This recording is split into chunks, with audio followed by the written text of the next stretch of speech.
Cleaning and shaping is the most important phase of root canal treatment. In this video, you're going to learn how to clean and shape root canals with a combination of hand and rotary instruments. Here is the buccal view of the first mandibular molar with a sinus tracheostoma and the lingual view of the posterior teeth with a recent second premolar extraction.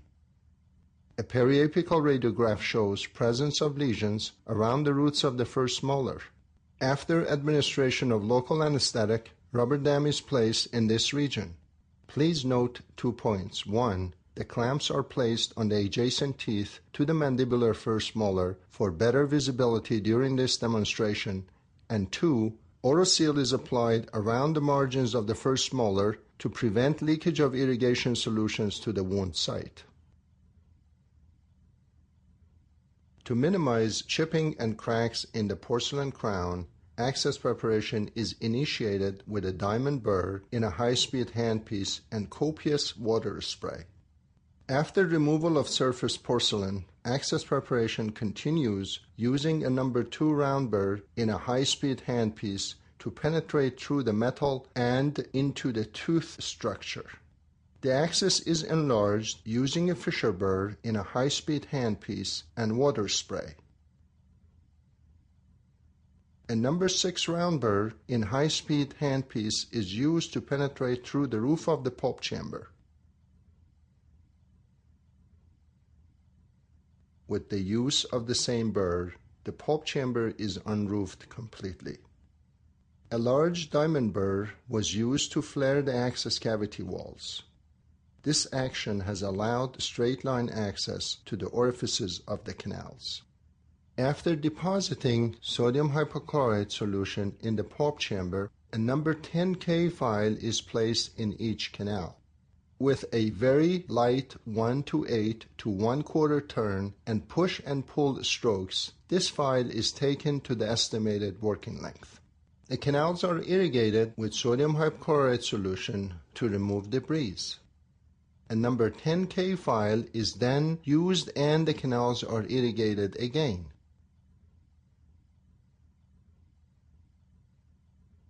Similar actions are performed with a number 20K file. With the same motion, number 25, 30, 35, 40 and 45K files are carried into the canal as far as they can be inserted passively.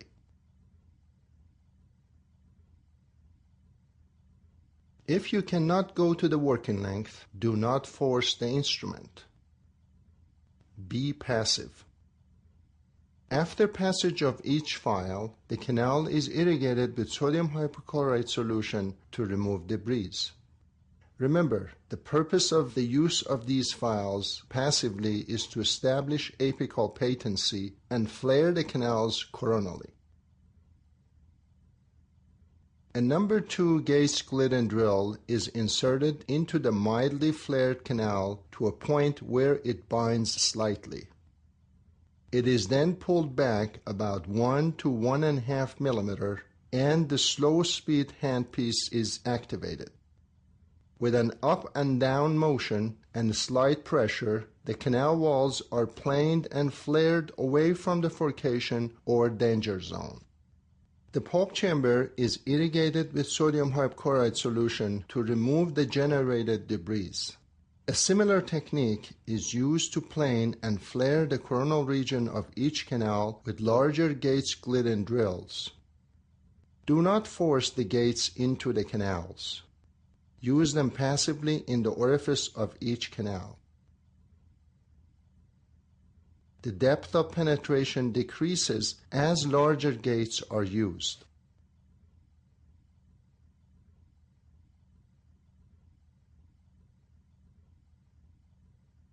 The root canals should be irrigated with sodium hypochlorite solution between the engine-driven instruments.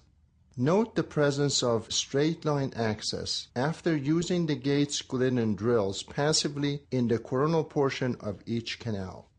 With the use of similar techniques and precautions described for the use of Gates Glidden drills, a number 2 and 3 piezo reamers may be used to flare the coronal portion of each canal.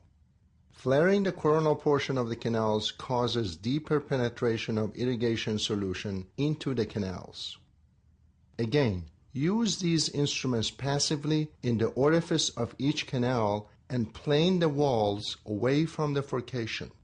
Reduce your depth of penetration as you move to the larger piezo reamers. The pulp chamber is irrigated with sodium hypochlorite solution to remove the debris from the canals. The orifices of the mesial canals as well as the distal canal can be seen after coronal flaring with files, gauge sklit and drills, and piezo reamers under an operating microscope. After placing a number 15 file in the canal, the working length is established by choosing a reference point for each canal and taking the file to the working length using an electronic apex locator. The working lengths are then confirmed radiographically. The rotary file for this case is a NiTi profile with an 04 taper. The apical portion of the mesial canals, which happen to have the same working lengths, is enlarged to their working lengths using the smallest rotary NiTi files. The next size files are then used to the working lengths of the mesial canals. The rotary files can be dipped in RC prep as a lubricant. The apical portion of the mesial canals is shaped using the next size rotary files. The canals are irrigated with sodium hypochlorite between each file.